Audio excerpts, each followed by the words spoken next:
Magandang Yan. hapon, Yusek. Okay. Baka may Yan. reaksyon po Importante sa yan. pagkaka-aresto kay Franco Mabanta, PGMN founder, kaugnay dito po sa extortion case sa dating speak. Huwag kayong kukurap ha. Maganda tong video na to. Ipapaliwanag ko sa inyo yung picture. Kasi alam ko yung picture na yan eh. Okay? Alam ko yung picture na yan, kaya huwag kayong kukurap. Ang nais naman po ng Pangulo sa lahat ng pagkakataon, managot ang dapat na managot. Kung mayroon po silang dapat na panagutan, kung mayroon po silang ginawang krimen, dapat lamang po nilang itong panagutan. Pero definitely, kailangan po ng due process sa lahat ng bagay. Follow up po, kilala po ba siya ng kilala po ba siya ng Pangulo dahil sinasabing may papel daw tong si Mabanta dun sa online political campaign? Kilala daw ba siya ni Marcos? Yan ang tanong. Etong si Yusek Castro, bago lang to eh. Wala tong alam. Hindi to kasama nung panahon na nangangampanya si Pangulong Duterte, panahon naging presidente si Duterte, panahon na naging presidente si Marcos, panahon na nangangampanya si Marcos. Wala pa itong Yusek Castro na to. Nagmamagaling ito. Yan ang una. Kasi bakit? Dating anti-Marcos ito eh. Naging Marcos loyalist na lang ito nung naging nung na-hire na siya. Recent lang yun, 2 years ago, 1 year ago. If I'm not mistaken. Pero wala ito sa eksena nun. Kasi kilala namin ang bawat isa. Lahat po ng mga vlogger, OG po kami dyan eh. So alam ko kung sino-sino talaga yung, eto, Duterte loyal to. Eto, political butterfly to. Alam namin, kilala namin. Kaya ang dami ngayon, sa totoo lang ha, wag ko kayo magagalit, napakaraming vlogger ngayon ginagamit lang ang mga Duterte para sa sarili nilang channel o vlog. Para lumago. Kasi nakita nila, madami ang Duterte supporter. At minsan, madaling malinlang yung iba. Kaya ang dami dyan, Marcos loyalist naman. Pero sa totoo lang, dahil nakita nila, uy, malakas ang Duterte dun tayo. Hindi mga OG yan. Kilala ko yung mga OG, o sabihin natin mga original, na lumipat sa Marcos, tas bumalik. Wala namang masama doon. Kasi mali mo, na-realize sila na nabudol talaga sila. Pero kilala ko talaga yung solidong Marcos, tapos nung malalaglag na si Marcos, lumipat na. Alam kasi nila ang galawan sa social media. Ang pakialam nila, yung content and views, dahil doon sila kumikita. Not really because they are fighting for our country. Campaigns noon na sumusuporta kay Pangulong Marcos. Hindi po siya kaibigan ng Pangulo. Anong karapatan mong sabihin yan? Wala ka nga nun eh. Hindi siya kaibigan daw ni Marcos. Mamaya ipapakita natin yung mga picture na nagpapatunay na kaibigan ito ni Marcos. At ipapaliwanag ko yung bawat picture. Hindi lang basta ipinost. Yung konteksto ng picture na yon. At eto, sinasabi niya, hindi daw siya kaibigan. This is totally a lie. Alam ng lahat ng mga political vlogger na matagal na nagbablog since 2015, 13, 14, alam nila lahat at alam naming lahat na si Mabanta ay malapit sa mga Marcos. Hindi ka nga makakalapit noon kay Marcos, kaming mga vlogger, hanggang hindi dumadaan sa kanya. Kaya wag mo kaming ululin. Wala kang alam. Yan ang totoo. Wala kang alam. Kami, ilang beses na po kami nakapunta dyan nung panahon na sila hindi pa presidente. At alam po namin, ang contact po namin noon mismo ay itong si Mabanta. Wala po akong sinasabing masama. Ang sinasabi ko lang, sigurado kung kaibigan ni Mabanta, si Marcos. At may mga picture yan. Pero mamaya na yan, ito munang picture na pinakita niya, ipapaliwanag ko sa inyo. Pero siguro mas nanaisin ko po kung ito po ang inyong itatanong dahil ito po ay mismong pinost ni Franco Mabanta. Tingnan niyo yan. Okay? Hulaan ninyo kung saan yan.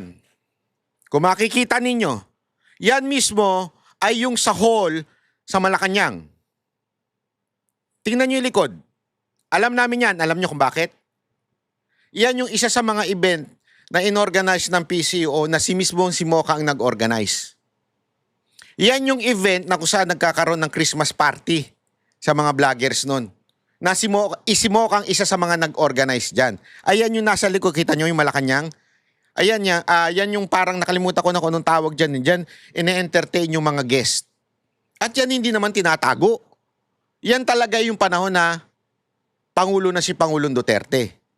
Okay? Ipapaliwanag ko pa.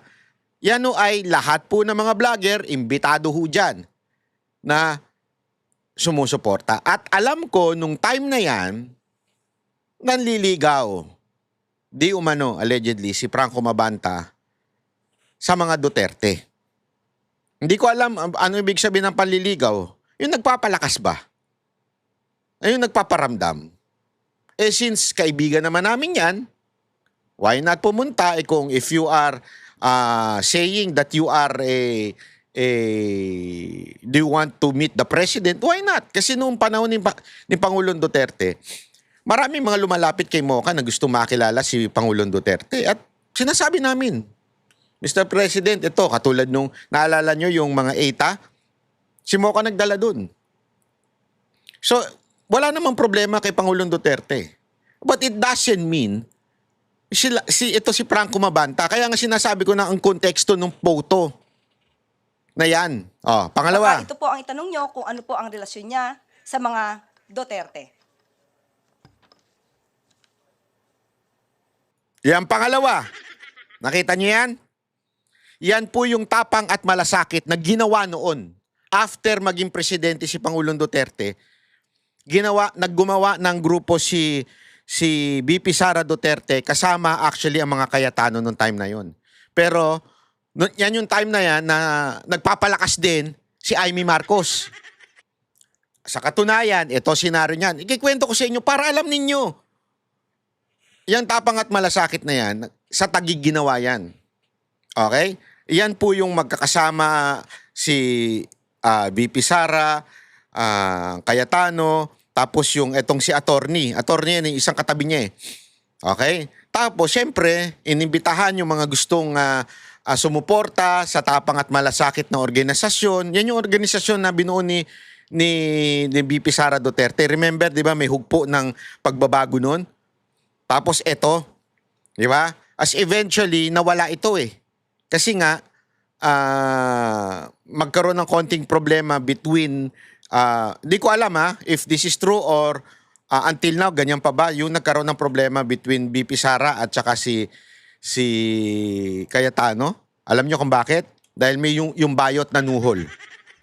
Kasi yung bayot na yun, hindi ko sasabihin kung sino yung bayot na yun mahilig manggulo yun eh.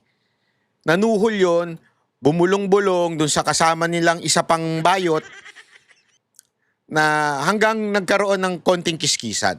Yan yung time na yan. At yung time na yan, magkakabati pa yan sila bayot. At saka ito sila Mabanta. So, alam mo yon, they're trying to be close with the Duterte. Okay? That is before. That is during the presidency of PRRD. Papaliwanag ko sa inyo kung bakit importante yan. Nandiyan pa nga po si Harry Roque. Ano kinugnayan ni Harry Roque dyan? Alam nyo kung bakit? Okay. Eto, di ba, naikwento ko sa inyo yung simula. Ano yung simula? Na supposedly, ang close ni Mabanta ay ang mga Marcos. Pero dahil kay Bayot, naitsapuera si Mabanta. Si Mabanta ngayon, at that time, hindi ko alam kung siya ba ay nanliligaw o gusto magpalakas sa mga Duterte o gustong maging kliyente mga Duterte. Kaya lang, again, knowing the Duterte, hindi ho sila kumakagat sa ganyan. Gusto nyo pa ng balita?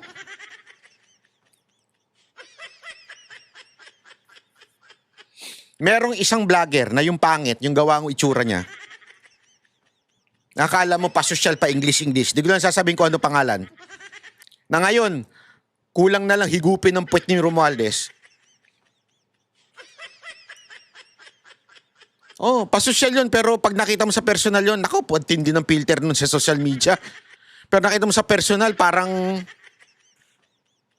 ito ba yung barker? Hindi ko naman nilalait yung mga barker pero Basta, iba. Iba yung kanyang presentation sa social media, pasosyal siya, pero sa totoo lang, jolog yun, squammy yun. Alam nyo ba na lumapit din yun sa mga Duterte at naniningil ng 2 milyon kada buwan? At dahil doon, turn off si Pangulong Duterte. At dahil doon, ban. Ban sa Malacanang yun. Na-meet niya na yun. May makikita yung kay picture niya kasama yun. Ban na yun sa Malacanang. Bakit? Kasi nga, ayaw na ayaw ng mga Duterte ang ganyan. Yung naniningil, ginagawa silang kliyente. Dahil sa kanila, ito nga ang problema sa mga Duterte. Sa totoo lang, hindi sila yung typical politician na they would hire social media vloggers, trolls, just to defend them. Maniwala kayo sa hindi nila gagawin yan. Kaya nga kaliwat kanan ng tira sa kanila eh. Nung panahon na si Pangulong Duterte ay presidente, sa PCO, eto kaalaman ko din ito, merong budget ang mga media under PCO. PCOO pa dati. Eto, naku, ayoko na lang magsalita. Tinanggal ni Pangulong Duterte yun. Yung quote-unquote mga allowances, pabaon, palibre, pa-laptop, pa-NMAX ng Malacanang. Kaya, ultimong mga media na nasa loob ng Malacanang binabanatan siya.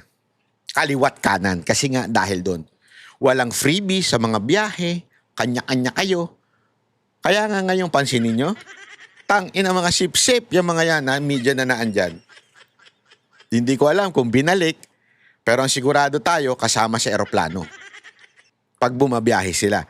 Kasi nung mga panahon ni Pangulong Duterte, kaya galit na galit sila kay Mocha kasi si Mocha nasa eroplano ng presidente. Kasi nga official siya eh. Official siya eh. Yung mga media hindi pinasasakay. Ano kayo, libre? Maggastos kayo, hindi kayo opisyal. Gumastos kayo ng sarili ninyo. At dahil silang gumagastos sa sarili nila, at naiinggit sila kay Mocha kasi parang ang tingin nila kay Mocha social media lang yan, bakit yan ng ano? Opisyal nga si Mocha eh, tanga-tanga nyo. Dahil doon, nagagalit yung media, kaya kaliwat kanan ang birada kay Pangulong Duterte. Kasi nga, once again, hindi ko inaangat si Mocha dito, ang sinasabi ko dito, hindi ugali ng mga Duterte ang magbayad sa mga operator. Hindi niya ugali yan. Bakit? Alam mo kung bakit? Kayo mismo, ako mismo, lahat tayo. We are not paid. We support Duterte because we want a president na kamay ang bakal. Mali. Bakal ang kamay. Kamay ang bakal. Bakal ang kamay. Di ba? Yun ang gusto natin eh. We want the Duterte kind of leadership. At nagkakasundo tayo dyan. Hindi natin kailangan mag-usap-usap o para ilabas ito o ito. Hindi. Bakit? Kasi nga, gusto natin ng ganyang klaseng leadership. It's organic. Yan ang hindi nila malunok. Kaya kaliwat ka na sasabihin, bayad ka ba? Paano magbabayad ang mga Duterte? Mga animal kayo, wala nang ang pera, ubus na. Kung alam nyo lang, hindi nyo kasi alam eh.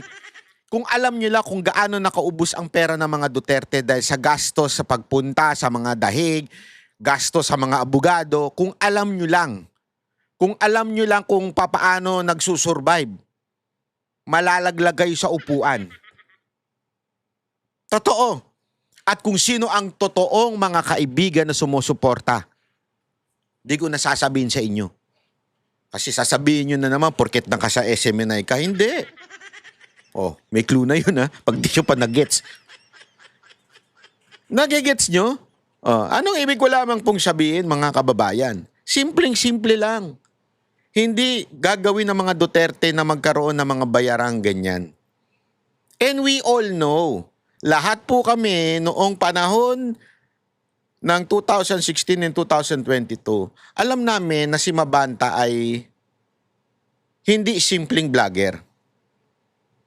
Ito'y talagang merong kumpanya at matinding operator nito. Actually, before pa ng PGMN, alam na namin yan. Naririnig na namin na operator or something like that. Hindi kami umiimik. Kasi syempre, wala namang confirmation. Until lumabas yung PGMN. At napabalita na kanya yon. Ibig sabihin, talagang meron pala talaga itong tao na ito. Hindi lang pala ito yung, ang tawag dito, yung social climber na naka-Amerikana lagi. Hindi pala ganun. Talagang meron siyang malaking kumpanya, PGMN, nakita nyo naman yon, ang lakas ng ng paggawa nila ng mga content, mga online, at talaga may studio. So doon na namin na-confirm na talaga pala merong itong kumpanya si Mabanta. Kami ang boses ng masa, hindi natatakot. Katotohanan lang, di kami nalulunod. Walang bahid ng sismis, lahat ay totoo. Kahit sino ka pa, pag mali ka babanatan ka.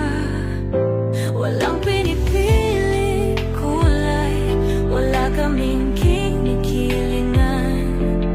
Basta para sa bayan, kami lalaban. Pag tama palapakan, pag mali banatan, di matitinag, di matatakot. Para sa bayan, tuloy ang sigaw. Sa harap ng kamera, walang halong takot. Mga baluktot, lahat kayo'y tutumba. Ang hustisya at